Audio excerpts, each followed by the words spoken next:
Hello and welcome back to Snetterton for the final race of the day, the weekend and the entire GT Cup Championship 2022. It's the pit stop race coming up for you very, very shortly. But first, here's a reminder of what happened earlier on in the sprint. Well, the final sprint race of the 2022 GT Cup season would again see Hugo Cook start from pole position. And again, he would lead the pack as they went up towards Ritchie's, with Morgan Tilbrook hanging on to second, despite the very best efforts of Ian Logie. Ian Campbell ran a little bit wide, which allowed Mike Price at the wheel of the Mercedes to go through. But for Hugo Cook, a small mistake into the braking area at Wilson on the first lap allowed Morgan Tilbrook to pick up the lead of the race. Hugo Cook would rejoin the circuit and would only drop to second. There was a spin at Agostini on the first lap for Mike Price, so he was faced with trying to work his way back through the order. And as ever, there were great battles going on in Group GTH. Sam Mayer-Lochnan squeezing his way past Patrick Collins, whilst the number 26 McLaren in the hands of Tom Roach was feeding its way up through the order. Coming out of Brundle and Nelson, there was a spin for Andre Borodin. There was also problems for the number 22 Lamborghini in the hands of Rich Mason. He had an off and again was trying to feed his way through the order, as was the champion that was newly crowned yesterday, Simon Orange. However, for Morgan Tilbrook, he was trying to get a back marker between himself and Hugo Cook to hang on to the lead, but he made a small mistake going through Murray's. That would allow Hugo Cook to pick up the lead of the race very late on indeed, and he would come through to take the checkered flag, win the penultimate round of the 2022 championship season, and with it claim his second overall win of the season. However, there were still battles going on further down through the order. Patrick Collins having a brilliant battle with Sam Randon at the wheel of the Ginetta, but the extra power of the McLaren would just tell on the charge to the line, and he would hang on to the place.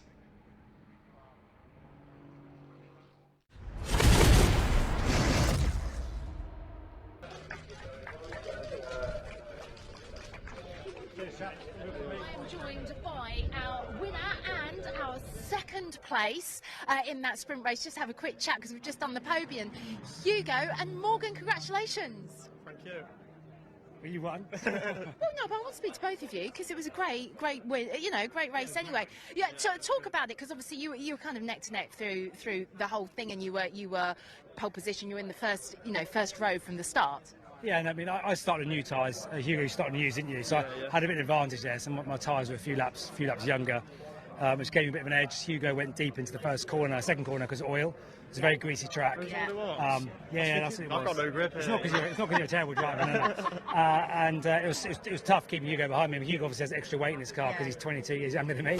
You keep mentioning that. I had new tyres, so it balanced out quite nicely actually. It ended up being a really good race, and he kept me honest. And I actually like racing with Hugo because he makes me a better driver. You know, he pushes me on and you know, makes me go a bit braver sometimes around corner. How do you feel about that? He likes racing with you. That's good.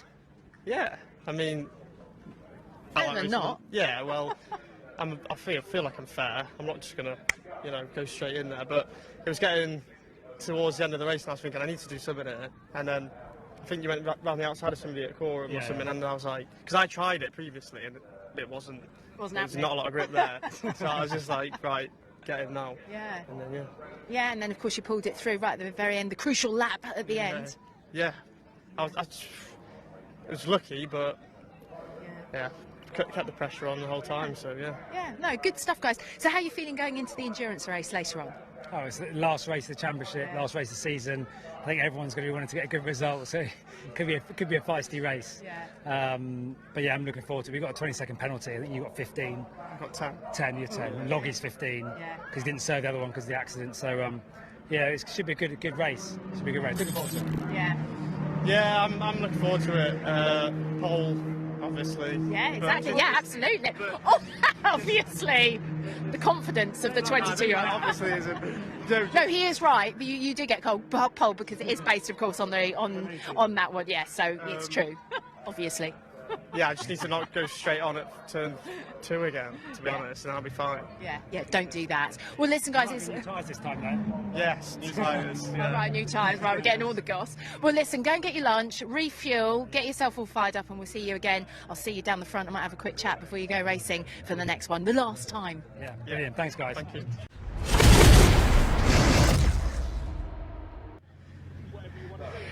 Well, I'm here on the grid but there's no cars behind me. It's a little bit empty at the moment. They're actually still in the pit lane, but I've heard some engines starting up, so that bodes quite well. One of the marshals has just given the sign, so I think we'll start getting some cars out here shortly for the final race of the season. Can't believe I'm actually saying it, but it's true. We've got here now. Obviously, yesterday the championship title was decided. We know that with Orange Racing, and speaking to Simon Orange earlier. But there are lots of other titles when it comes to GT Cup. It's not all about the overall championship. You've obviously got the group wins, but then you've got things like the sprint, and also the team's title, and that's the crucial one that's still up for grabs as far as I know. And I will ask for Mark's advice on this one, but I'm pretty sure he's been doing the calculations. And there still is a chance that Top Cat could take the team's title, depending, of course, on how this particular race goes. Am I right, Mark? Yes, you are, Michelle. You look like you've got no friends there on the grid, so I'll be your friend for the moment. How's that? Well, Kenny's here with me. Oh, Kenny, you just your can't cameraman. see him, but he is here. Yeah, Kenny, the cameraman's here. Yeah, nobody ever sees Kenny, do they, if they're watching the stream? We see Kenny. We'll have to remedy that later. Good job, Kenny's behind the camera.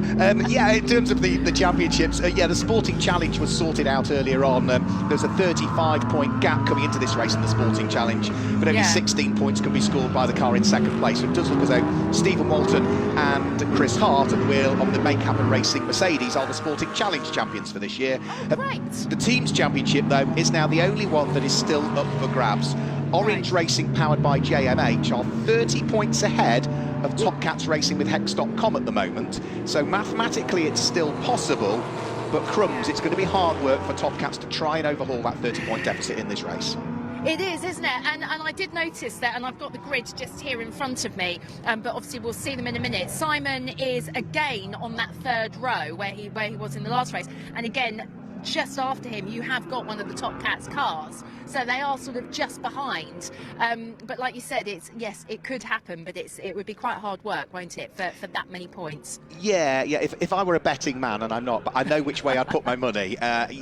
Top Cats would need all of the stars to align really for it to fall their way. And if it goes, of course, the way of Orange Racing powered by JMH, it also means that not only is Simon Orange now a 2 times GT Cup champion, and the only 2 times champion that we had, it also means that Orange Racing powered by JMH will have won the Teams Championship on 2 consecutive years if they secure it.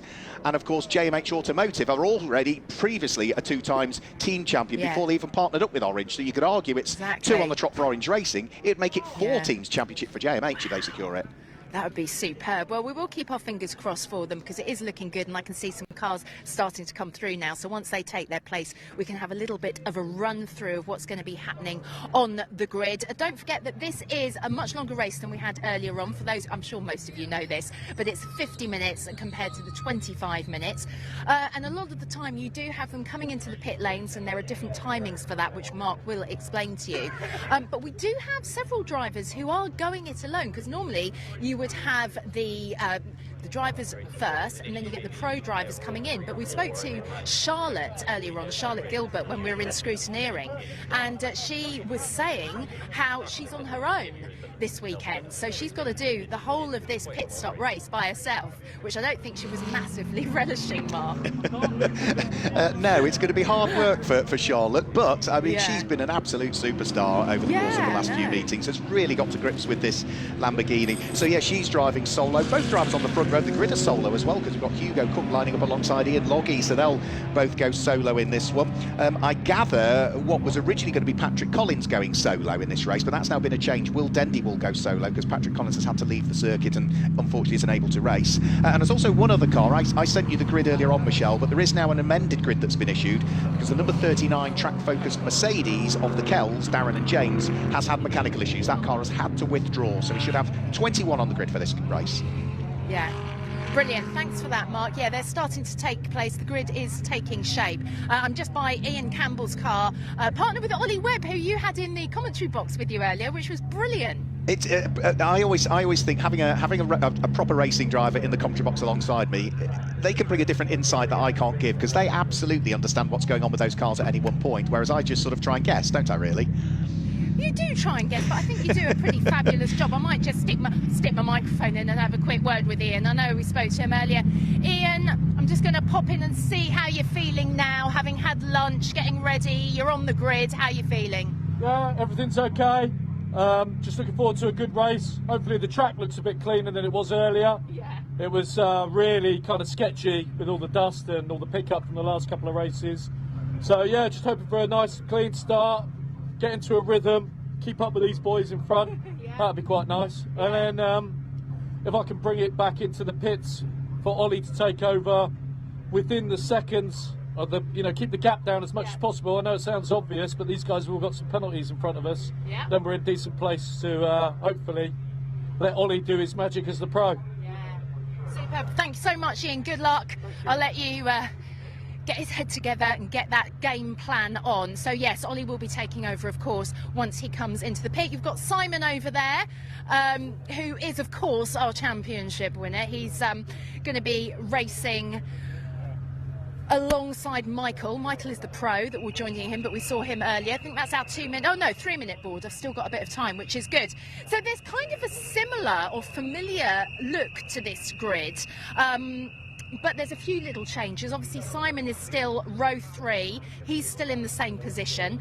We've got Mike Price, who will be racing with Callum McLeod in this particular race. So he's sitting on the 2nd row. Alongside, I'm just going to make sure I've got my facts correct. Yes, we've got Morgan Tilbrook, who we saw on the podium earlier. So Morgan Tilbrook also on row number 2 this time round. And I think Morgan is he racing by himself? I think he is, isn't he? No, he's sharing with Marcus Clutton. Oh, he's sharing. Oh, Yeah. he is. I haven't got that on here. Okay, it's Marcus Clutton. He's not on his own. Thank you very much for that. One of the Ram Racing cars, though, up in the 1st row, which is great. This is Ian Loggy, isn't it? It if is. I come round, because we didn't, I know, probably walking too fast for poor old Kenny. Come on, Kenny, keep up. I'll just have a quick chat with Ian, because we didn't get to speak to him on the podium. Hi Ian, we missed you when you were on your podium earlier, but you're front row. This is nice. Yeah, sorry about that. Yeah, front row. So yeah, we seem to have the pace this weekend. It's just a matter of keeping it clean off the start, and let's see where we go. Yeah. Well, listen, have a good one. Last race of the season. Enjoy it. Got the weather for it. Lovely. There's Ian getting ready to race. I think we've got a 2-minute board, or is it 2-minute board come? And then, of course, one thing that hasn't changed and that has remained constant from the earlier race is car number 36 behind me here, which is, of course, Hugo Cook. There he is, giving me the nod, who will be starting off this race again in pole position, which is fantastic. The engines are firing up. I think that might be my cue to get off the grid. Mark, I'll hand over to you for the full rundown for the last time this season in the GT Cup Championship 2022. Let's go racing! Thanks a lot, Michelle. Yeah, the final few team members just clearing the grid now, which means they'll be on to the rolling lap for what will be the 26th time this season. Just one more door to close at the tail end of the field, which is the Orange Racing powered by JMH car that should be in the hands of Will Dendy. And now the track is cleared, they'll be off onto their formation lap. 2 pit windows, remember. Pit window today opens first for cars in Group GTB, Group GTH and Group GTA. That is between the 24th and the 29th minute of the race. And for the cars in Group GT3 and Group GTC, the faster cars, all of those at the front end of the grid, the pit window opens second for them today. It's the opposite way round to yesterday. So it opens between the 29th and the 35th minute of the race for them. So off the cars go onto what should be their final formation lap of the 2022 GT Cup Championship season.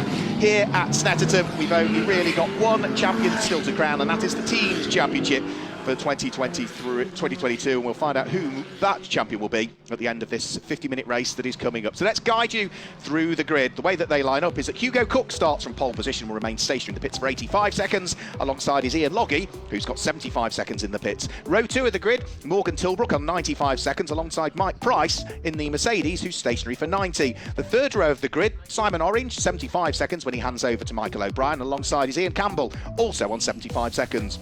Row 4, Steve Ruston, 60 seconds that car remains stationary for, and alongside sits the Top Cats Racing with Hex.com Lamborghini being driven solo by Charlotte Birch. That will remain stationary for 80. Row 5 of the grid, Rich Mason, 75 seconds when he hands the Lamborghini over to John Lancaster, and alongside it's the same amount of time, 75 seconds for Andre Borodin when he gives way to Ed Peed. The next row of the grid is where we see the car that will be started by Kavi Jundu, 70 seconds alongside Charlotte Birch, 90 seconds for that Ginetta. As we move further down through the order, Chris Murphy in the BMW, 95 seconds for him alongside Tema Shahan, who'll be stationary for 70. And row 8 of the grid sees number 86, which is Tim Kresick, who is going to be stationary for 60 seconds on the grid in the Porsche alongside the other Porsche that we've got, the Veluga car, which will be stationary for 90 when James Wallace gives way to Sam Mayer-Loughnane. The next row of the grid on the inside, it's the number 14 car in the hands of Phil Carter, 90 seconds stationary, and for company he's got his Greystone GT teammate Mark Hopton, who'll be stationary for 75. And then as we move on to the final couple of rows of the grid, number 96 John Curry, 75 seconds stationary before he gives way to the pro driver Phil Keane, and alongside is number 17, which will be Will Dendy driving solo on 60 seconds. And the back of the grid are newly crowned sporting champions for this year. Stephen Walton, when he gives way to Chris Hart, that car will be stationary for 70 seconds. And that's the way that they line up for our final race of the 2022 championship season. So remember, it's the cars in Group GTB, Group GTH, Group GTA that pit first today. They pitted second yesterday. So when the clock is counting down, between 26 and 21 minutes remaining of the race is when their pit window opens. And for the GT3 and the GTC spec cars, which are running towards the sharp end of the order, they pit second today because they were first yesterday, so it gets swapped round. So on the countdown clock at the top of the screen when it comes up, 21 minutes remaining is when their window opens, 15 minutes remaining is when their window will close. And that should give you everything at the moment that you need to know. Weather conditions even warmer than yesterday. What were we, about 15.5 degrees as a maximum yesterday? Well, we're creeping towards nearly 18 degrees now, and we've still got that slight breeze. It's moved direction. It was westerly yesterday. It's south-south westerly today, but you can see that some of the spectators still just in jumpers, a few of them wrapped up a little bit further. So for the final time this season, hopefully we'll see the safety car peel its way into the pit lane. 50 minutes are on the clock. Hugo Cook is back on pole position. We've got the number 69 Make Happen racing car of Stephen Walton starting from the pit lane, but it's an all Mercedes front row of the grid. Hugo Cook in the red and black car, Ian Loggy in the dark blue and pink car that's alongside. Red lights on, red lights out. We're away in racing for the final time in the GT Cup Championship in 2022, and it's going to be Hugo Cook that will lead the way up towards Richie's corner. Ian Loggy trying to close the door on the car behind and manages to do so. So Morgan Tilbrook could not quite wiggle his way through from what was third on the grid up to second. He's just got to hold station for a moment. In towards the braking area for the hairpin. Hugo Cook nice and neat and tidy this time through, because the track, as we heard from Ian Campbell on his outlap, was looking in better condition than it was when they raced in the sprint race earlier on. But everybody is at least safely through the first couple of corners. Mike Price running a little bit wide there, heading round through Palmer at the wheel of the light green Ram Racing Mercedes, but keeps it within the confines of the circuit. Driver that had a few problems down at this corner over the course of this weekend. I think he's had 3 spins in total down at Agostini. Not all of his own making, I hasten to add, with a mixture of contact and oil down there, but he was hoping for better fortunes than he's had so far over the course of this weekend. And at the moment, he's hot on the heels of Ian Campbell, who we spoke to on the podium. And of course, his co-driver, Ollie Webb, joined me in the commentary box for the sprint race earlier on today. So out of Williams, starting to propel the car down the Bentley straight. The 2 Lamborghinis have got themselves together again. They seem to have been evenly matched for pace, despite the fact they are different specifications. Rich Mason being hounded by the ever-rapid Charlotte Gilbert. In the background, though, Ian Campbell being put under the cosh by Mike Price. You can see the Mercedes weaving around behind the McLaren. No change of order, though, as they flick their way through Brundle and through Nelson for the first time. Not that far off them is going to be the next of the cars as well, which is the Paddock Racing, or Paddock Motorsport McLaren in the hands of Steve Ruston, the signature RV-backed car.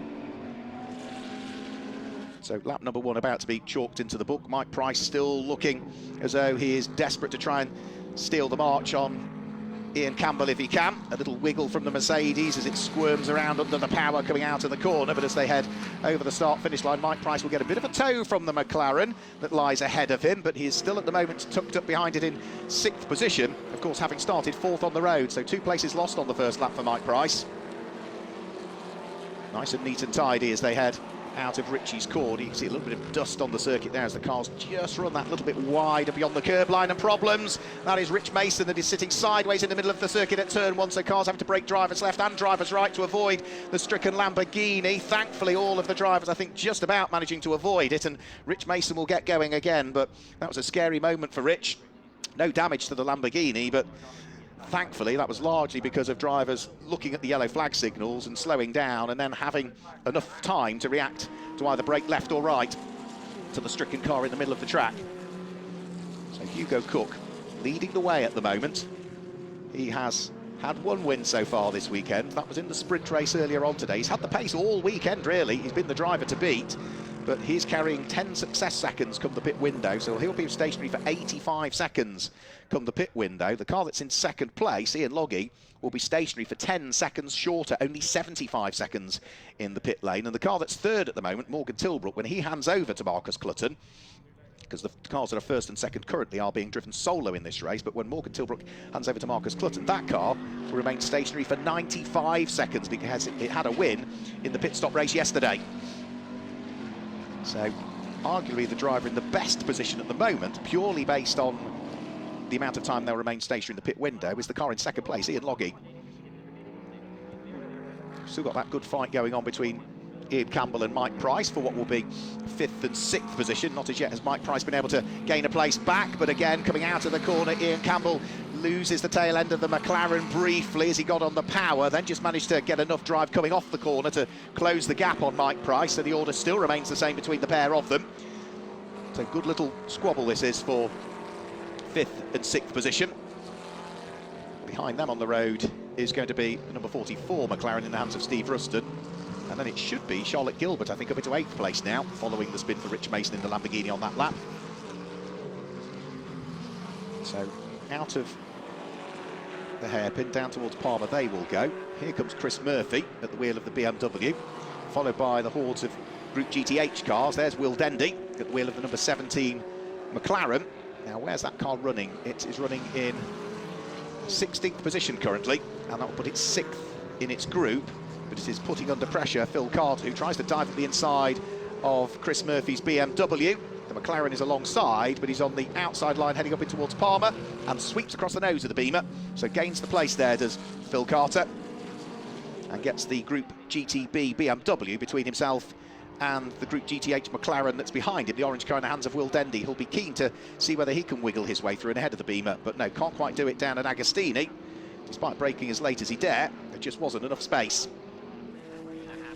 So Will Dendy will have to try and work out where exactly he might be able to work his way through and past Chris Murphy, who, remember, was the 2018 champion in the GT Cup Championship, that season when he was sharing the car with Adam Hatfield, who is on driving duties this weekend, but Adam will be jumping into the number 25 Paddock Motorsport McLaren that's currently in the hands of Kavi Jundu. So over the start-finish line comes Ian Logie, sitting there in second place. He's fallen a reasonable way back from Hugo Cook on this third lap of the race. So 5.7 seconds now is the gap first to second place, as Ian Logie is dropping into the clutches of Morgan Tilbrook to a larger degree. We're side by side this time as Mike Price tries to sweep his way around the outside of Ian Campbell's McLaren and manages to do so as they head round through Ritchie's corner. So place gain for Mike Price, now up into 5th place, having started 4th. So after the poor first lap, at least 1 place gained. Gets on the brakes and gets the car pitched in towards the right-hander at Wilson, accelerates his way up towards Palmer, hangs on to the place. Now here comes Ian Logie in what is 2nd position, under attack from Morgan Tilbrook. Himself and Marcus Clutton have been multiple race winners in the GT Cup Championship over the course of this season. Ian Loggie's had wins along the way as well. I think he's only had a couple of overall wins, Ian Logie. One was round 1 of the championship, and it was when we were here at Snetterton in the sprint race earlier on in the season. But a raft of smoke as he locks the brakes on the Mercedes heading in towards the corner, and that is not going to have done the Pirelli tyres a great deal of good there. Makes you wonder whether there might be all of a sudden like an ABS sensor failure on that car, the way that the brakes just totally locked up. But that's allowed Morgan Tilbrook through. Is that going to cause tyre problems for that Mercedes now, because it's lost him a position, it's dropped him right into the clutches of Simon Orange. Let's just have a look this time. Heavy braking area again coming into this section of it. No signs of a lock-up that time through, but that will worry the team and will worry Ian Logie really. So round through the bomb hole. Again, just looking as though he might be struggling with the car a little bit at this stage. Ian Logie, who will be hoping that he can have a good end to this weekend, having started with an incident into the barriers yesterday. So wasn't able to take part in yesterday's pit stop race. Car repaired overnight and has gone well so far today. I think that was just a single mistake there. Simon Orange, though, has got a bit of a run on him this time through, and he's going to carve his way up the inside, heading in towards Ritchie's. Ian Logie will see him coming. He'll leave the door open. Through goes Simon Orange. And also now Mike Price, having got past this car, the number 23 car, Ian Campbell, has started to pull away, hasn't he, at the wheel of the light green Ram Racing Mercedes. So that now means that we've got the Ram Racing Mercedes together with each other in the race. So Ian Logie sitting there in what will be third position. Mike Price now, is he there in fourth? So there goes Ian Logie. Starting to head down towards Agostini. Yeah, Mike Price right behind him, so they are vying for position. I think it'll be fifth and sixth, won't it, between the pair of them? But Ian Logie is losing time hand over fist here, really. Just not quite sure the car is doing what he wants it to do. Remember, it was almost at this part of the circuit last time where we saw the big lock-up. So this next corner here, the right-hander at Oggie's, was where we had the big lock-up last time. So onto the brakes. No obvious signs that time through, but there's definitely something not quite right with that Mercedes. So through goes his teammate Mike Price, and Ian Logie here is allowing Ian Campbell to go through as well. So something is amiss with the Mercedes. Another 2 places lost there for Ian Logie, the Scotsman.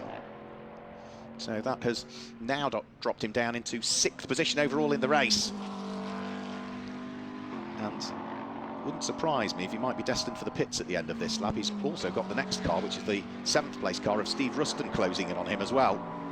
Now, if there's any real concerns about the car or the safety of it, they'll bring it into the pits. If Ian Logie can deal with whatever's going on, he's going to have to deal with it for another 15 minutes, because that is when the pit window will open for these cars. So he's going to have to stick with it, I'm afraid. Another 15 minutes? No, another 11 minutes. So, out of the final corner. Is he going to continue round on the lap? Looks as though he is not. No, he's coming into the pit lane. So into the pit lane comes Ian Logie. I'm not surprised. Something clearly amiss with the Ram Racing Mercedes. So the crew expecting him. He'll have been on the radio. He'll have been telling them exactly what the problem is. Now, is this going to be a problem that they can sort? Or might it spell retirement, I'm afraid? So the car comes to a halt. It's going to go up on the air jacks, and straight away there's no real activity around the car. I think that tells you everything that you need to know, in that it is perhaps going to be one of those that they might need to investigate the fault and then see whether they can fix it or not. So conversations going on with driver. We'll keep you abreast of whether that car goes back out onto the track or whether it's pushed into the garage. Hugo Cook, therefore, now leads by quite a considerable margin. He leads by nearly 10 seconds now from Morgan Tilbrook. But remember, Hugo Cook, whilst not a slow driver, is going to drive solo in this race, whereas Morgan Tilbrook will hand over to the professional driver, which is Marcus Clutton. Group GT8 squabble still going on. Phil Carter trying to sneak up the inside of Will Dendy still, but the Greystone GT McLaren can't quite manage to prise enough of a gap to get through. All the wheels and the tyres are now off the Mercedes, and Ian Loggie's out the car, and that tells you all you need to know, I'm afraid. It's going to be a retirement and an early end to the final race for Ian Logie. He will redouble his efforts, no doubt, and see what he might be able to do next weekend when he's racing in the British GT Championship at Donington Park, where he could be the champion. So 38 minutes of the race to go. The number 22 Lamborghini of Rich Mason still trying to work its way through the order, following its problems up at turn number 1. Ritchie's when he was stricken in the middle of the circuit. Next to the car that he's trying to go through and past should be Mark Hopton's number 77 car, and both of those cars are being run by Greystone GT, so should, you would have thought, Mark Hopton let the GT3 car go through. Now, he probably won't do that until they get onto the Bentley straight, and that's when the GT3 Lamborghini will ease its way through and past his relative teammate. Now, Will Dendy at the wheel of the number 17 McLaren is tucked up behind Andre Borodin at the moment at the wheel of the GT3 McLaren. So down towards the bottom of the Bentley straight. This is 6th in GTH, fighting away with Andre Borodin, who is 7th in GT3 at the moment.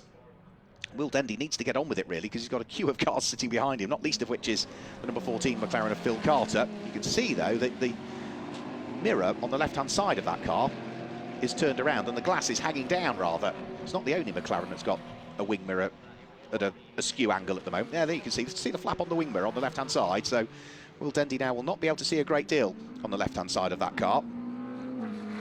So he'll need to be conscious that if somebody tries to overtake him heading into a left-hand bend, he's not going to see a single thing. So over the start-finish line, 37 minutes of the race still to go. Rich Mason at the wheel of the Lamborghini, slowly picking up places. That's another place gain there as he dives at the inside of the Group GTB BMW in the hands of Chris Murphy, who's had a busy day, Chris, here. He's been racing in some of the support races here at Snetterton over the course of this weekend. So I think it's something like his 6th race of the weekend that he's in at the moment. Now, as for pit window, well, we've still got a while before we see the first pit window open. So it's going to be another 10 minutes before the first pit window will open.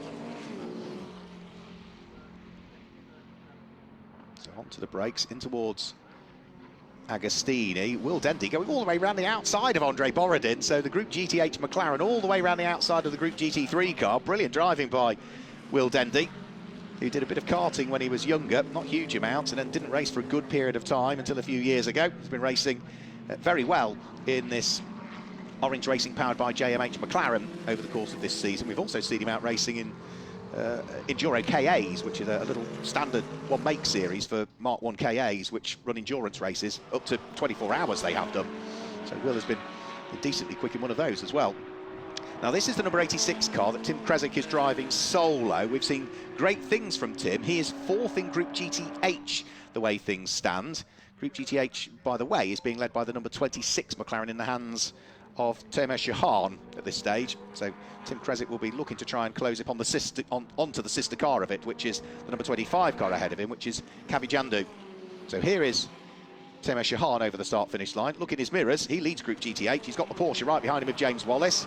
And then the second of the two Paddock Motorsport GT4 McLarens is under pressure from the Porsche in the hands of Tim Kresick. So a battle for 1st and 2nd in Group GTH, a battle for 3rd and 4th as well. Nice and neat and tidy heading out of the Wilson hairpin. Goes the squabble for the lead of Group GTH. This is also for 8th and 9th overall in the race at the moment. So a good old shift being put in by Kavi Jandu. Sorry, by Temer Shahan, I should say, at the wheel of the number 26 car. James Wallace trying to see what he might be able to do. Temer Shahan, who's come on really well over the course of this season, leading the group. Just trying to have a quick look at the crash helmet just to see. No, just going to double check whether that is Temer Shahan. So a quick double check of the notes as to who we were notified was going to be the starting driver. And I'm wondering whether it might be Tom Roach, so we'll have to just have a quick double check. The number 26 car scheduled to be started by Temer Shahan, so we'll stick with that.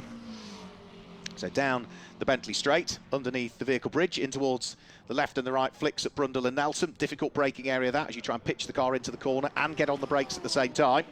Very easy to unload the tail end of your car there, as all of the weight goes to the nose whilst you're trying to rotate the car as well in towards the left-hander at Brundle, and then get it straightened up and get into the right-hander at Nelson. And then from there, this is another difficult part of the circuit, the ever-sweeping right-hander at Coram that brings you onto the brakes, and then you need to get the car turned in towards the left-hander at Murray, so it's very easy to run wide coming out of that corner, but beautifully done by the number 26 McLaren in the hands of Temer Shahan, which means that for the moment, James Wallace is rather frustratedly stuck behind him at the wheel of the Veluga Porsche, as they still continue to fight for what will be the lead of Group GTH. And in the background, as you can see, the second of the two Paddock Motorsport McLarens has not shaken away its Porsche either that sits behind it, which is Tim Kresick's car. Then a long, long gap back before we see Will Dendy come through, who is going to be 5th in Group GTH at the moment, and has now got a fair amount of daylight between himself and the number 14 Philip Carter McLaren that he had been battling with a few laps ago, but you can see just how far away that car's fallen. And they're all about to be gobbled up by the race leader Hugo Cook now as well. So 33 minutes remain, which means we're about 7 minutes away from the first of the pit windows opening. Hugo Cook, though, busy part of the race for him. He's going to have to try and weave his way through and past all of this traffic. He's built an 11-second lead at the moment between himself and Morgan Tilbrook, which is good news at the moment, because whilst he leads by 11 seconds, he will also remain stationary for 10 seconds less than Morgan Tilbrook when he hands that car over to Marcus Clutton. So you could argue he's got 20 seconds in hand over the number 66 McLaren at the moment. The car that's third, Simon Orange and Michael O'Brien, may well come into the picture as well come the pit window, because they are also stationary for just 75 seconds. So they are stationary for 20 seconds shorter than Morgan Tilbrook and 10 seconds shorter than the race leader Hugo Cook. So don't rule out that car that sits there third at the moment, because it's only 20 seconds off the lead.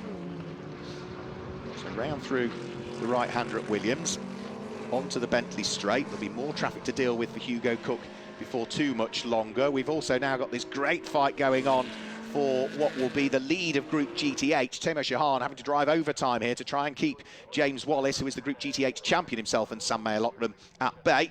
Nose to tail, McLaren just ahead of Porsche. Looks as though the Porsche gets a little bit better drive coming off the corner, but in a straight line, that McLaren is pretty quick to say the least. Timo will hug the right-hand pit wall just to make sure that the Porsche can't wiggle its way through, and whilst James Wallace shows the nose, he's just too far away by the time they get themselves in towards the right-hander at Ritchie's corner.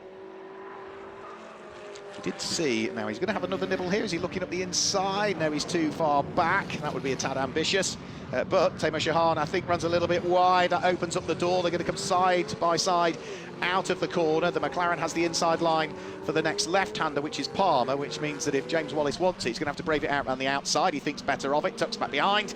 They remain in the same order. The McLaren still leads Group GTH. The Porsche still second in the group, but he's going to have another little nibble here, is he? He looks to show the nose of the car up the inside of the McLaren, but no running wide that time for Timo Shahan. Grabs the apex neatly off the corner, hangs on to the lead of the group, whilst James Wallace then runs really, really wide beyond the curb line coming out of Agostini.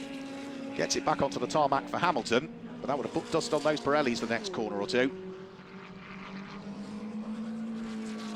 Fastest lap of the race has gone to our race leader Hugo Cook. That's a 1 minute 49.661. He's eased his pace a little bit since then, largely because he's been dealing with the traffic over the course of the last lap or two.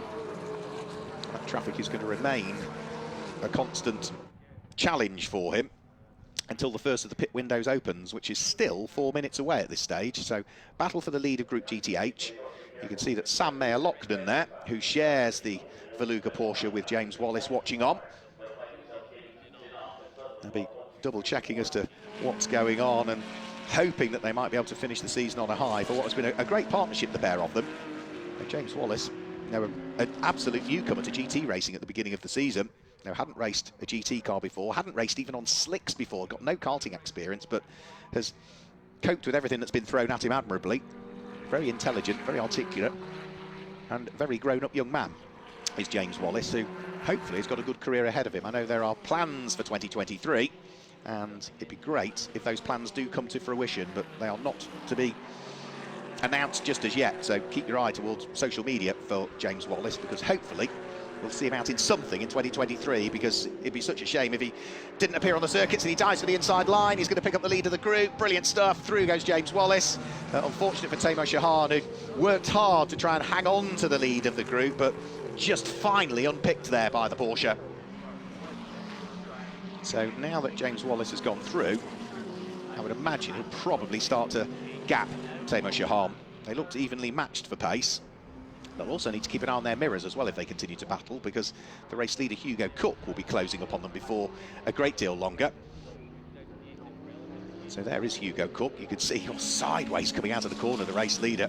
So still pushing hard. You can see his traction control, as Ollie Webb suggested earlier on, is really turned down in that car. So tail end of the car sliding around. We know he started this race with new tyres based on what himself and Morgan Tilbrook told Michelle earlier on. Well, he's certainly giving those tyres a thing or two to think about at the moment.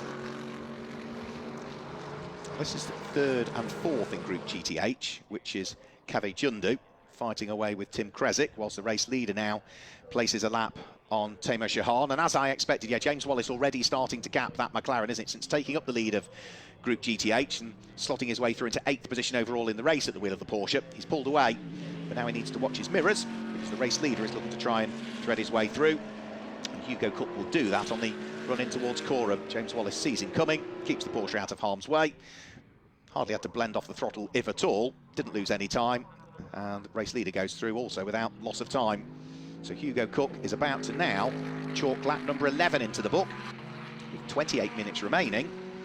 And the pit window now, certainly for those cars that run in Group GTB, or Group GTH, or Group GTA, all three of them, the pit window will open in just over 90 seconds time. So when there are 26 minutes remaining is when we see the first pit window open.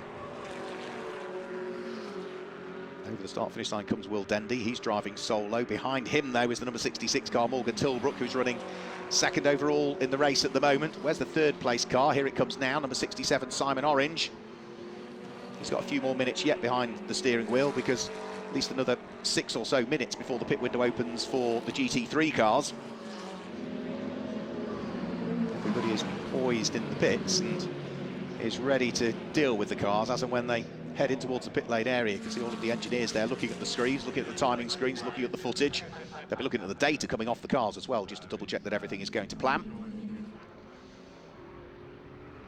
There's always something to do, whether it be in the garage or the track, and for the moment the task for Simon Orange is backmarker lappery, which is going to be Rich Mason's number 22 Lamborghini that's dealt with there. So through goes the third place car, putting a lap on the Lamborghini.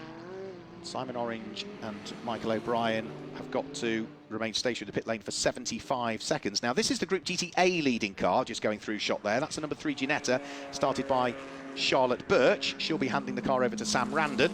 This is the 4th place Mercedes, which Mike Price will be handing over to Callum McLeod shortly.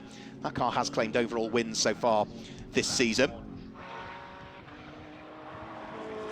And as for the squabble for what is 3rd and 4th in Group GTH at the moment, that's still going the way of Kavi Jundu's number 25 car, who is holding at bay the Caffeine 6 by Par Motorsport Porsche, and that's an offer one of the Make Happen Racing Mercedes.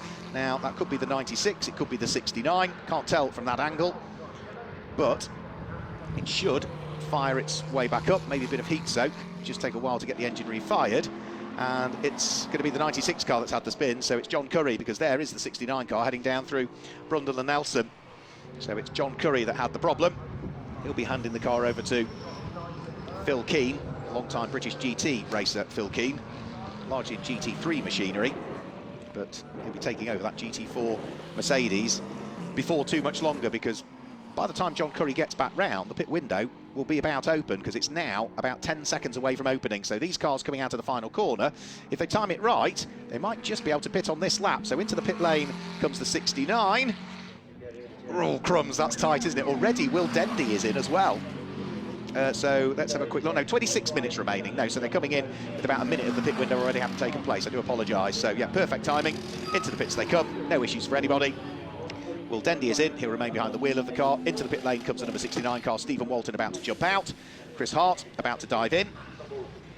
In the background, one of the Greystone GT McLarens is in the pit lane as well.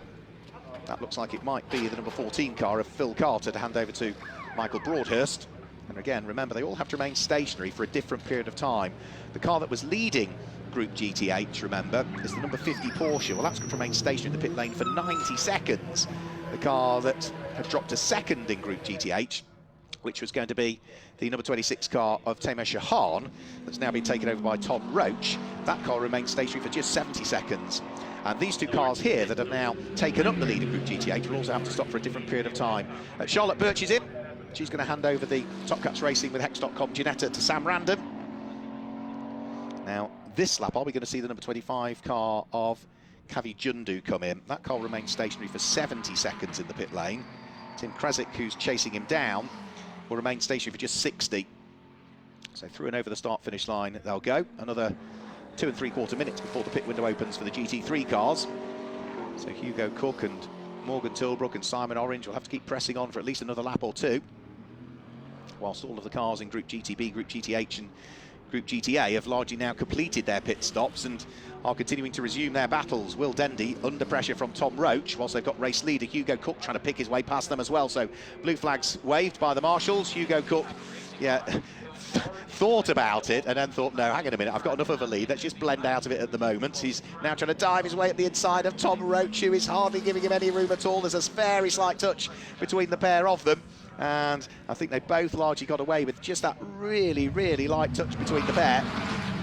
But that was Certainly for Hugo Cook, a tight moment for Tom Roach as well, because he didn't want to lose ground on Will Dendy at the wheel of the number 17 McLaren. Into the pits is Tim Creswick, you can see the number 86 Porsche in the background. The time has ticked away for the Top Caps Racing Ginetta, so Sam Randon now on board and being pushed back. Now this is Steve Ruston, who is about to try and place a lap on Andre Borodin's car, so this is not full position, those two McLarens. But the McLaren of Steve Ruston will want to get on with it, getting past the number 24 because he looks in his mirrors. Who's there? Charlotte Gilbert, and Charlotte Gilbert is on the same lap as Steve Ruston, so Steve can't afford to lose too much time through the traffic. Andre Borodin sees them coming, he moves out of the way. McLaren and Lamborghini go by. They can both crack on with squabbling over what is currently 6th and 7th position. So we've got another minute before the pit window opens for these cars that we're looking at the moment. Now for Charlotte Gilbert, as we know, she's going to remain behind the wheel of the number 9 Lamborghini, whereas for Steve Ruston, he'll hand it over to regular co-driver John Whitehouse. As for the McLarens in GTH, Will Dendy still having to stick his elbows out and try and keep Tom Roach at bay. Now this, I think, ultimately will be for the lead of the group by the time we've cycled through all of the pit stops. We're not quite there as yet. Last time they came over the start-finish line, Will Dendy was 3rd in the group, Tom Roach was 4th, and Tom Roach very late on the brakes. A snatch brake from the unloaded wheel. Is he going to run wide coming out of the corner? No, he's not. He gets the car turned in and just about hangs on to it. But I think ultimately both of those cars stopped in the pits for a longer period of time than Tim Creswick's Porsche did, so wouldn't surprise me if at the end of this lap the number 86 Porsche potentially has taken up the lead of Group GTH, largely because it stopped for a shorter period of time. It had no success seconds to worry about. It stopped for the absolute minimum period that anybody needs to, which is 60 seconds, because Tim is an amateur driver, he drives solo, and he hasn't got any success penalty yet. And there you go, yeah, the Porsche is ahead of the two McLarens that lie behind. So I think at the end of this lap, the timing screens will confirm that the number 86 car has picked up the lead in Group GTH. And all of this is happening as Tim Creswick almost runs wide there. And all of this is happening just as now the pit window opens for the second batch of cars, which means that those in Group GT3 and the sole car in Group GTC this weekend, which is the number 9 Lamborghini, can all dive their way into the pit lane. So onto the brakes, in towards the left-hander comes the Caffeine 6 by Par Motorsport Porsche. Tim Creswick, who we've seen driving and sharing with Chris Diamond. Chris is here this weekend acting as driver coach, but is not on driving duties. Through goes Tim Creswick, yeah, and that is now confirmed. He is leading Group GTH. I thought it was the lead battle for Group GTH, but it's only when they come over the start-finish line next time through that the correct order is fully established. So the top 4 in GTH very much together. You can see in the background the pit lane is filling up with those cars in Group GT3. No matter where you look, as ever, there are squabbles going on. Ewan Hankey now is on board the number 77 McLaren, and it's got a bit of a new lease of life there as he tries to push on. Into the pit lane comes the overall champion, so Simon Orange is done with driving for the season. Michael O'Brien is about to jump in for his last stint of the season. Simon Orange looks a bit red in the face there. He's been pushing hard, working hard as Simon Orange behind the wheel of that McLaren. We'll have to wait and see as to what the order is. There's an oil flag there in the pit lane, actually, so the yellow and red striped flag suggesting there's either some fluid at pit lane exit or maybe a bit of debris, but I gather it's water that's there at pit lane exit, so the marshal's just forewarning the cars, because of course that's the point at which they are coming off the pit lane speed limiter to go flat out. So if there's any sort of liquid there, they need to know about it, otherwise that could very quickly cause the wheels to spin up, and if you don't catch it, you could have an incident at pit lane exit, which would be rather unfortunate and could actually cause a blockage, couldn't it, pit lane exit. So Hugo Cook has not pitted as yet. He still continues rounds. Now, yesterday he pitted too late. The pit window had closed. Today, he could afford to do a further lap because the pit window closes with 15 minutes remaining. So Hugo could continue for another lap. No. So contingency built in for today. Into the pit lane comes Hugo Cook, and I think he is now the last car to enter the pit lane. Everybody else has either done their stop or is just in the process of completing their stop. So out goes Marcus Clutton, having taken over from Morgan Tilbrook. We can see that Charlotte Gilbert was in the pit lane. Michael O'Brien heads out of the pits. And over the start-finish line comes what is the battle for Group GTH. Now this is Tom Roach side by side with Tim Kresick for the lead of Group GTH. Just as other cars are leaving the pit lane, it all gets a bit tight. Tom Roach makes contact with Tim Kresick because Tim Kresick couldn't really turn into the corner because there was a car exiting it, and I'm afraid onto the grass goes the McLaren. Now, is there any damage as a result of that wheel-to-wheel contact? There's certainly time lost for Tom Roach, who I'm afraid has dropped down through the order. And that was just unfortunate, really, that those two were side by side. They've been side by side for the whole straight. There wasn't a great deal that those cars coming out the pit lane could do because they're flat out on acceleration, and unfortunately one appeared out of pit lane just as they were trying to turn into the corner. So we'll have to wait and see, but one would imagine that was just considered as being one of those things, unfortunately. So there is Hugo Cook. Only now leaving the pit lane area is the Top Cats Racing with Hex.com Lamborghini. Lots of smoke from the number 23 McLaren, which is Ian Campbell and Ollie Webb's car, so that is looking as though that is more smoke than steam because it's taking a while to dissipate. But quite what's dumped all the water at pit lane exit, I simply don't know at this stage, because you could see from one of those shots there at the pit lane there was quite a lot of water at pit lane exit.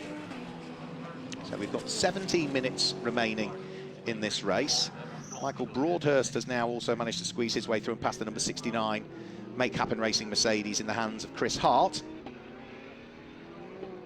Chris Hart, who is a former Fun Cup champion. He was a Fun Cup champion, what, 4 years ago, 2018. Chris Hart.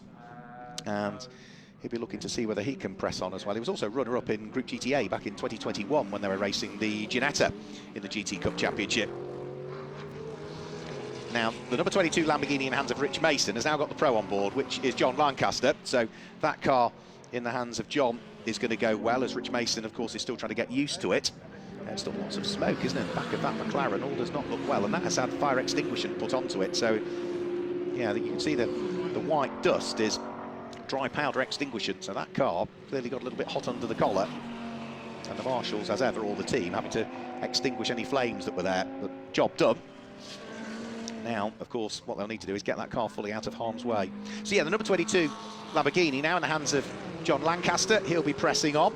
Will Dendy is also now ahead of Tim Kresick, so that's a further place gained for the number 17 McLaren. So that now means that it will be Will Dendy that will lead the group at this stage. Tim Kresick, who'd been fighting away with Tom Roach before their little bit of contact, dropping down to second in the group. And third in the group at the moment is the McLaren that sits right behind the Porsche. So McLaren, Porsche, McLaren. And that car that's third is going to be Adam Hadfield at this stage. So that's 7th, 8th and 9th together, with Will Dendy only just having taken up the lead of Group GTH, and the Porsche just having dropped down to second in the group and already losing a little bit of time. Just having a quick look at where that contact was made on the Porsche. No obvious signs of anything just as yet. There goes Adam Hadfield, another former champion. As we mentioned, he was the 2018 champion when he partnered up with what was Chris Murphy.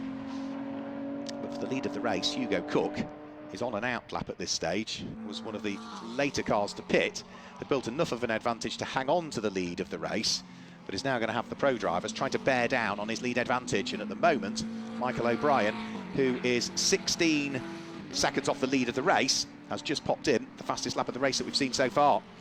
1 minute 49.0.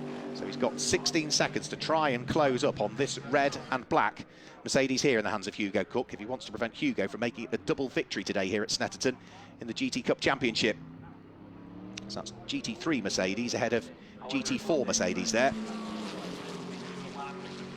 So 14 minutes remaining. Hugo Cook leading by 16.5 seconds there or thereabouts from Michael O'Brien. Marcus Clutton is a further 9 seconds off that as the teams look on. Callum McLeod is a further 20 seconds off that in 4th place. 5th at the moment, I think, will be John Whitehouse. Yeah, the number 44 McLaren 5th. And 6th is the first of the cars that's not in Group GT3, because it's GTC Charlotte Gilbert-driven Lamborghini that completes the top 6 at the moment. Leading Group GT8, we've just seen go through shot, the number 17 McLaren of Will Dendy. Leading Group GTB is Chris Murphy and Andy Schultz's BMW. Andy Schultz should have taken over that car now. And leading Group GTA is the number 3 Ginetta, now in the hands of Sam Randon. So those are your relative group leaders at this stage. But for the the number 86 car of Tim Presic, having lost the lead of the group. He's fallen away a shade more, hasn't he, from that orange McLaren? And we'll want to make sure that he doesn't lose any further ground to it. There goes Chris Murphy. He leads Group GTB. He's got ahead of him the Group GTC leading Lamborghini at the moment. I say Chris Murphy, it's going to be Andy Schultz, isn't it, that's now behind the wheel of the BMW. To apologise, we've had the driver change for that one, we just didn't see it in the pits. So, Andy Schultz, who, it's good to see Andy back in the GT Cup Championship. He was a regular feature in GT Cup for a very, very good number of years, but I think he's back for his first race in the championship. Now, I'm not sure whether it's 2017 or 2018, but it's a long time ago when we last saw Andy Schultz in the championship. I think it's 2017, but he is a former Group GTO champion. He was a Group GTO champion back in 2015, was Andy Schultz, and now he's got behind the wheel of this BMW. He's wringing the neck of it rather, isn't he? He's a lap or two adrift of the Lamborghini, but he's sticking with Charlotte Gilbert like glue at the moment as the pair of them come down the Bentley straight. Yeah, let's have a quick look. The Lamborghini has completed 18 laps. The BMW has completed 17. Yep, so there's a full lap between the pair of them. But the Beamer is shadowing the Lamborghini. Might be losing out a little bit of puff, but Andy Schultz, as the pro driver, can overcome the lack of power, carry a bit more corner speed, and is at least managing to try and stick with the Lamborghini. We'll have to wait and see whether he's able to or not, because Charlotte Gilbert has come on superbly well with understanding of this very different car to what she's used to. Of course, because we regularly saw her out in the 2021 championship season in the rather analogue Marcos Mantis. Great car, fabulous sounding car, but yet no traction control, no ABS in that car, and plenty of power, whereas the Lamborghini Super Trofeo spec car, a few more creature comforts, not many. It's still quite a brutal car, but very different to the Marcos. So here comes our race leader, Hugo Cook, still continuing to lead. Now, he's just on a 1 minute 49.0. Let's have a quick look and see what Michael O'Brien can do. He might have had a bit of traffic to deal with on this lap. So here comes the second place car. No, a 1 minute 48.9 from him that time through. So the gap comes down to 15.5 seconds, but with only 10 minutes to go, that's a very tall order to say the least. However, with the Orange Racing powered by JMH McLaren of Simon Orange and Michael O'Brien sitting second in the race overall and second in the group, and the number 17 Orange Racing powered by JMH McLaren of Will Dendy sitting 7th in the race and 1st in the group in Group GTH. Certainly looks as though I know which way the team's title is going to go as well. Looks as though it's going to be back-to-back championship titles for Orange Racing powered by JMH if they stay where they are. This car here, fastest lap of the race for Callum McLeod a couple of laps ago, 1 minute 48.6, as off goes John Lancaster. So that's at Corham where the Lamborghini has got away from him. Very unusual mistake there for John Lancaster, the former European Le Mans Series P2 champion back in 2015.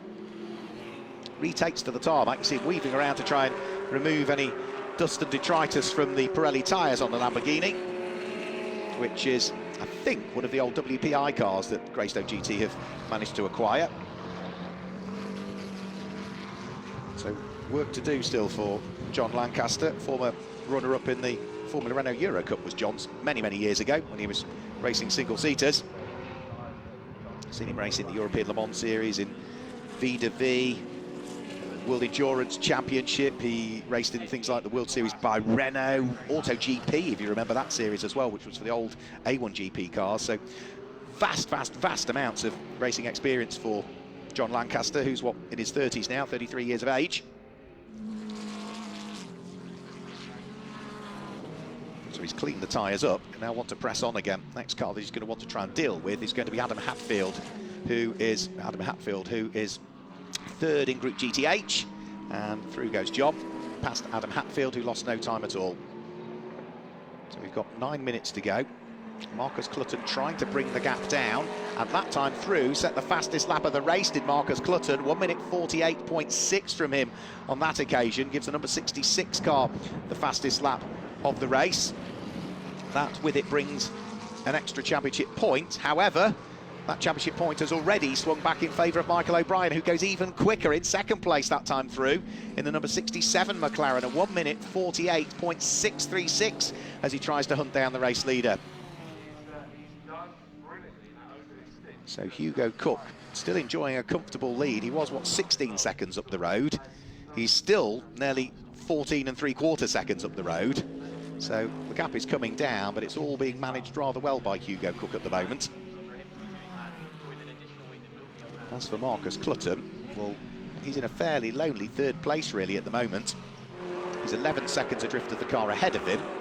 He's got about 18 seconds in hand ahead of the car behind him, so not one of the closest of races that we've seen. You can see the relative gaps there on the left-hand side of your screens. The top, 3, 4, 5 cars have all sort of established their own positions, really, as still squeezing the throttle hard and the tail end of the Merc moving around goes the race leader, Hugo Cook, trying to make it 2 out of 2 here today. Side by side, the two teammates, as the number 25 car of Adam Hadfield is coming under pressure from Tom Roach, who's tried to recover following that grassy moment and almost into the gravel trap up at Ritchie's earlier on when he was vying for the lead of the group.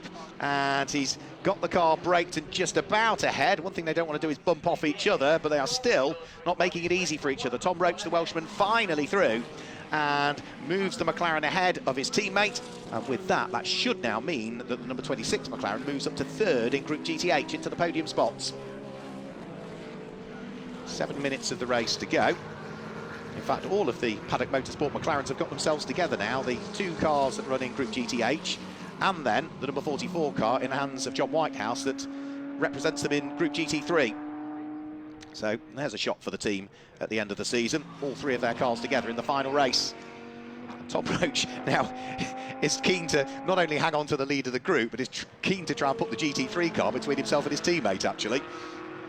So Tom Roach will drive the wheels off that thing to see whether he might be able to close the gap to Tim Creswick's Porsche. We'll have to wait and see.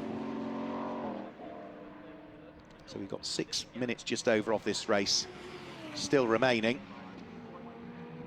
The only championship that was still up for grabs coming into this race was the Teams Championship, but with Orange Racing powered by JMH having one of their cars 2nd overall in the race and 2nd in the group, and the other car from the team running 8th place overall and leading the group. It certainly looks as though the championship title is going their way at the moment. One thing that the car in 2nd place needs to do, though, is be careful, I would say, because Michael O'Brien has just been given a warning for track limits, the number 67 car. Now, Will Dendy was getting away, wasn't he, in the lead of Group GTH, but Tim Creswick coming back at him. John Whitehouse fighting away with Andre Borodin, albeit those 2 cars are on separate laps at the moment.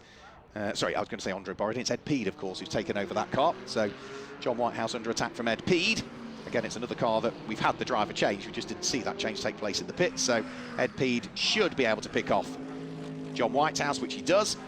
So it is an overtake that's taken place, but that was not a change for position because the car that has just gone through, the number 24 McLaren, is a lap adrift of the 44. So we're into the final 5 minutes of the 2022 championship season. There are still scores to be settled. There are still races to be won, and Will Dendy at the wheel of the number 17 McLaren can see edging ever closer to him is the number 86 Porsche. Now, the gap between the pair of them at the beginning of the lap was just 9/10 of a second, and Will Dendy has lost further 4/10 of a second just through the middle sector at the wheel of the number 17 McLaren. So the gap is going to be down to, I would say, about half a second potentially at the end of this lap. It depends how they get on in the 3rd sector, but that's one that we need to keep an eye towards at the moment. So here comes Will Dendy now, onto the brakes in towards the left-hander at Murray's. There is the Porsche, the Caffeine 6x Motorsport Porsche that sits behind. He will move out of the way and allow Ed Peed at the wheel of the GT3 McLaren to squeeze his way through. Will Dendy sees him coming and moves out the way as well, and the gap between the pair of them, is this time through 0.5 of a second. That was absolutely spot on. So Will Dendy has lost almost half of the advantage that he had over the course of the preceding lap. And with 4 minutes to go, Tim Creswick is in pouncing distance of potentially having an opportunity to see whether he can overtake this number 17 McLaren, which went well in the hands of Will Dendy in yesterday's race.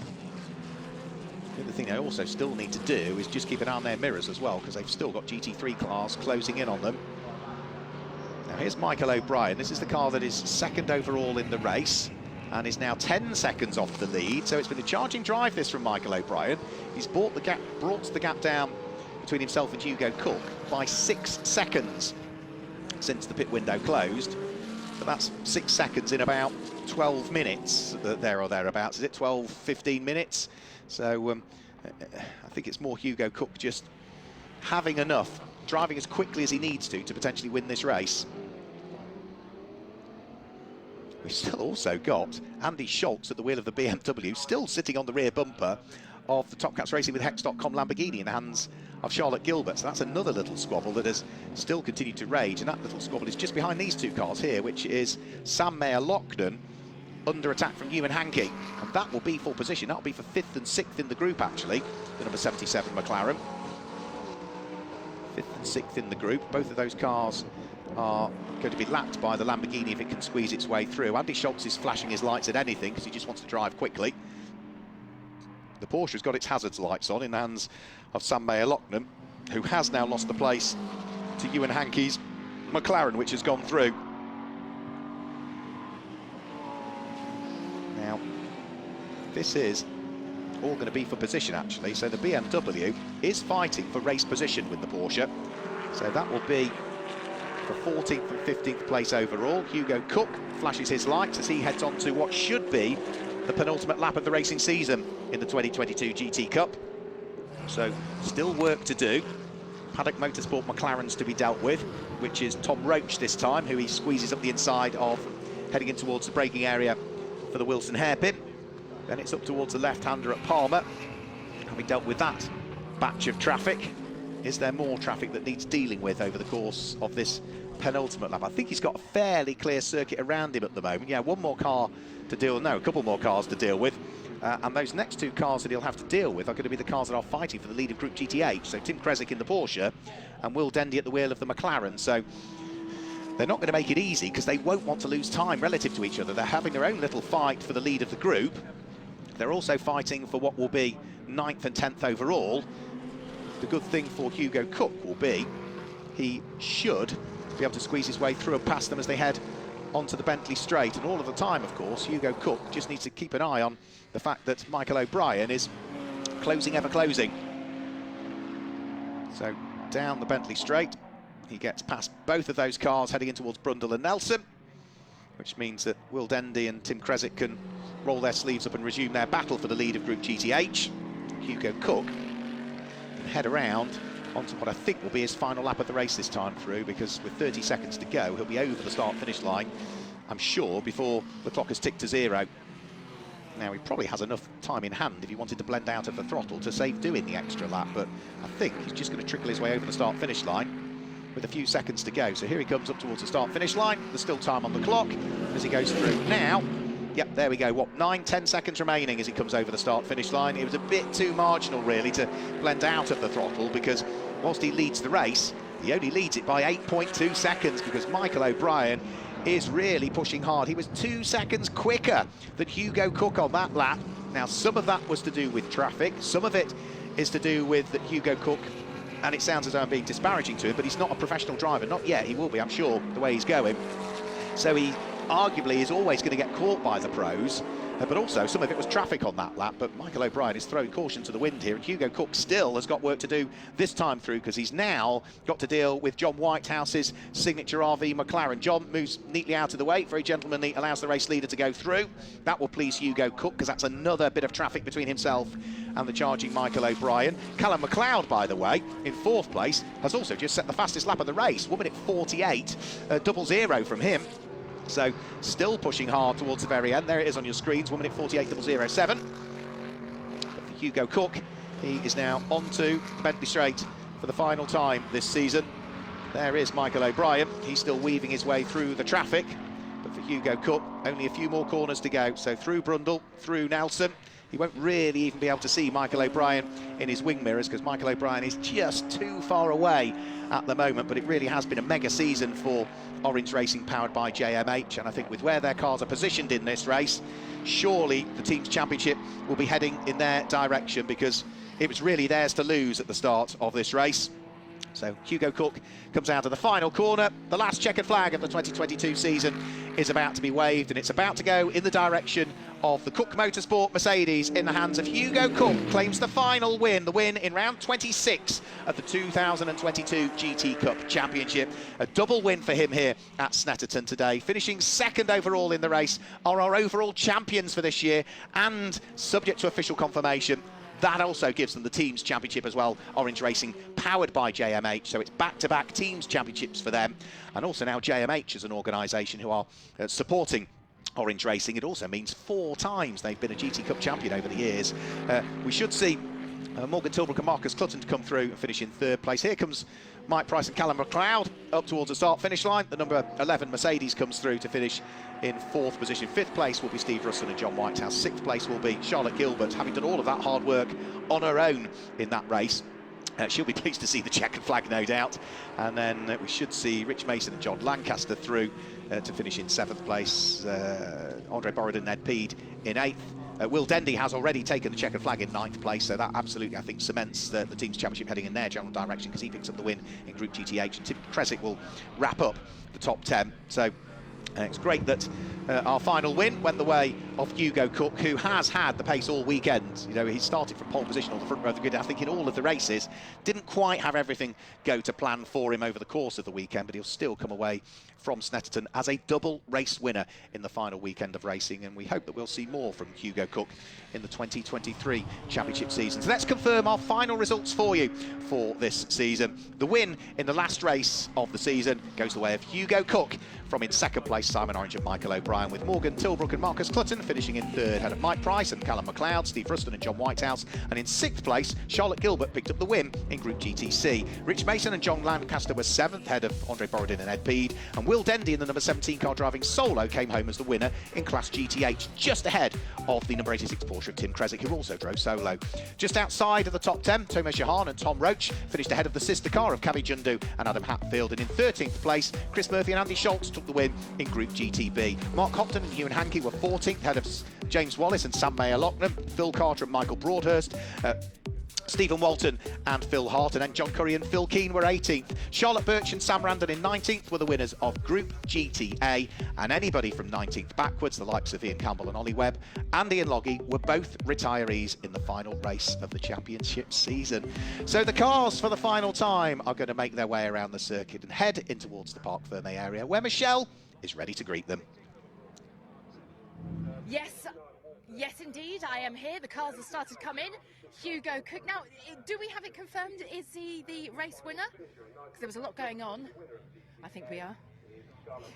Yeah. And do you know what? I should know that because I was waving the flag. I was out having such a lovely time. The marshals are absolutely brilliant here. There he is, getting out of the car.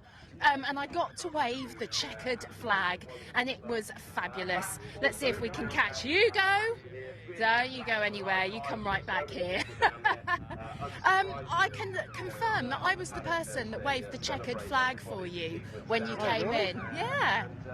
That was a warm race, to be honest. It was a warm race. Do you want to take your helmet off? Is it easier? I think you should, because otherwise we can't hear you. Yeah, the marshals were so lovely. They let me go up there into the little box and wave the checkered flag. And I tell you what, my arm's really aching after it as well. The figure of 8. Watch my back. Here he is. Wowee. Okay. So, you were racing it all on your own, 50 minutes. You left it really late, didn't you, to come into the pit? I think you were the last car to come into the pit lane. Yeah, it's so we don't get caught up in any drama in the pit lane or whatever. Yesterday we did that and we got a penalty because we missed it, but today it was alright. Yeah. Well, listen, I'm going to invite Mark's here. Come on, Mark. He's legged it over the track. I don't feel like I'm in the pig in the middle here. So, didn't he do well? What a great race.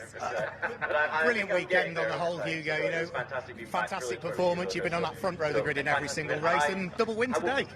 Yeah, it's perfect, to be honest. Because yesterday I was a bit disappointed, but today's made up for it, for sure. Yeah, well, listen, congratulations. Superb finish to the weekend and to the championship, really, for you. Yeah, I hope to be back next year. That's what I was going to ask. That was my next question. We're going to see you again, so it's a yes. Hopefully. Hopefully. That'll do. We'll take the hopefully. Listen, have a good one. Enjoy the rest of your weekend. weekend, and congratulations. Mark, where should we go next? What are you fancying? Well, I was wondering whether maybe we should have a word with, I know we've spoken to them lots, but maybe What? we should have a word with Simon Orange. Oh, not Simon Orange again. Largely because now they've won another championship. Yeah, sorry. The yeah, team's I'll championship put they've now won. Yeah. So they've won the team's championship, so maybe another word with them. Yeah, come on then. I keep forgetting that I've got the microphone. Need to hand it to you. I think do we need to walk backwards? Is that more interesting or is that more interesting? They'll see my ball patch if I go the other way. So Oh, I'll, yeah, I'll so no, we'll walk yeah. backwards then so we don't see Mark's ball patch. Right, let's see how far we have to go. There's Charlotte Birch and Sam Randon, who's just got out of the car. Here we go. You can see Kenny's just getting a little view of them. And then another Charlotte Gilbert and Jensen Lund's car right next to it. That's Top Cats. She looks shattered. What'd you say? She looks absolutely shattered. Charlotte, I know. Bless her. Another person having to race that whole 50 minutes on her own. Look at her. She does look absolutely exhausted. Shall we see if we can speak to her? Come on, Mark. Let's go in. She does look exhausted. Oh, I think she's having a bit of a moment. Not now. You sure? No. She said not now, and are you sure? It's a bit emotional. She's given me the okay. Come and join us. Congratulations. You look absolutely. You just said you look shattered. You must be absolutely ecstatic with the way that went. You pushed hard all weekend and I driven didn't solo. have to, but I wanted to. I just, what's the point if you don't push? And there's cars in front of me and I want to try and catch them. It doesn't matter what they are, but I'm just emotional because, God, what a year. Yeah. I mean, I was Oh my just God. about to say, with what happened at Silverstone, this has got to be an incredibly emotional end to a season, really. Yeah, God, we didn't know where we were going to go with that. And unfortunately, we haven't got Jensen here today. Oh, God, desperately want him here, but he's had a work emergency, so he's not here and he's gutted, I know. I wish I could be here to give him a big hug because he's responsible for him. His mum and dad, Sue and Mike and Aidan, wherever he is, they're all responsible for us actually being here and racing. And Yeah. I haven't got words to say how thankful I am because I mean I just would never have believed I could driving old Marcus and driving this is just like I haven't thanked my husband. Oh my God! She hasn't thanked the husband. Where is he? Where is Warren? Oh my God! Warren, we don't know yet. Warren above all, I've got to thank Warren because I mean this was my 50th birthday present. So What a present! What a Yes, present! so, yeah. I'm over the moon. I just want to, I just want to kiss all the boys. I mean, oh my God, they're the best. They are without doubt the best team in the world. I love them. So Yeah. Oh, bless you. Have you got any more words, Mark? Any questions? It's been a proper team effort, hasn't it? I think God, as I said to Warren yesterday and to Jensen, motor racing is a team sport. yes, it is. Yeah. That sums up Top Cats racing this season in Yeah, particular. it does. You know, we lost. Sadly, we lost a Lamborghini. We nearly lost Warren, but we lost a Lamborghini, and we weren't going to run one. We wanted to keep our guys out. We're really lucky to have Sam Randon on board now as well. And Aidan came up with the Ginetta, and we had 5 days to get it ready before Donington, and we literally night and day were all getting that ready because it'd been used as like a track day car for a while. So it took us every effort to get because we just wanted to get out. We want to do the best for everybody and get 2 cars out there, and we've got Warren to thank for that because Warren just does. Come on. Right on cue. There he is. That's got to be driver of the day. That's all I can say. That was just unbelievable. One more lap, Russian and Whitehouse in the GT3. We would have got them. They pitted. They panicked and pitted early. And then, I mean, yeah, none of the GT3 quick guys caught us. And all weekend, Charlotte's been flying. No mistakes. Straight out the box, fast. I'm getting worried. You should be. It's really good. Really proud. And of everybody in the whole team. And the Ginetta hasn't missed a beat, and Young Shah and Sam, they've done a brilliant job, and all the boys. I mean, we wouldn't be here without them, and it's been an unbelievable. What a way to! You're only as good as your last race, aren't you? What a way to end. Yeah, listen, congratulations, huge. Yeah, finally, thank you to GT Cup because wow, what an amazing championship. Great, just hours and hours of fun. My God. So next year, Same again. woohoo! You heard it here first. Brilliant. I've got a car. Oh yeah, you might have to work on that one. Watch the space though. We've got plans. So yeah. Oh, superb. Well, listen, I'll let you go and celebrate with your family and your friends and your team. Congratulations. Wow. Well, that was lovely. I nearly did start welling up there. I don't know about you, Mark. It's just, it shows the emotion, doesn't it? You get to that checkered flag and and certainly as a racing driver, you only feel the heat when you get out the car. You only feel the emotion at the end of it because you're busy doing a job. You're concentrating while you're in the car, and that flood of emotion, when the adrenaline comes down, you just then feel the flood of emotion. It's always wonderful to see. Yeah, no, and especially so as we were talking about the whole event at Silverstone, which was quite something. Now we are getting towards the garage where the Orange Racing, powered by JMH, are. So we've got to try and find our winners, our champions. Where do you think they are? Do you think we'll find them? Do you think they've gone to the podium, so they've got to walk all the way back? Stay there. Oh, okay. Oh, no, I can see Michael. Hey! Oh, sorry, was that really loud? We're going to get them. Mark's on the case. I've just seen Michael. He's coming out. Where are they? Come on, team. I can see Simon legging it from out the back. They haven't quite got to the podium yet. I suppose at this moment, do you know what I'm going to do? Here they are. Grab that minute, Mark. There you go. Well, I've got a change of clothes. oh, do you? All right. I've already got one. Ah, right, yes. Well, I'll hold on to the mic because I'll put the Pirelli one back on in a minute. what we do have is, Michelle, our teams... I've got one as well. It just about fits. How could we possibly forget you, Simon? How could we possibly forget you? Teams champions for 2022, as you were in 2021. 2 on the bounce for Orange Racing, powered by JMH. Jason, JMH, 4 for you now in the championship.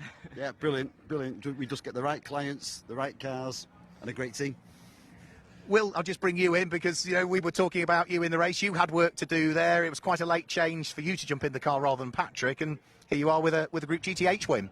Yeah, I mean, I can't believe it. I think my goal this race was to not crash because I've been ripped all weekend by the boys. So I'm just happy to finish. Happy to finish on a high. And for you, Simon, I was talking to you and over the course of the lunch break and saying, Crumbs, how many trophies are you going to have to collect on awards night? Well, there's the team's trophy now. You're going to be a busy man up and down onto that stage that night. Yeah, we are. Yeah, we've got all 4, I think. The GT3, the overall, the teams, and the sprint. So a delightful season. Yeah. And final word from Michael. Michael, your first season with the team. What a season.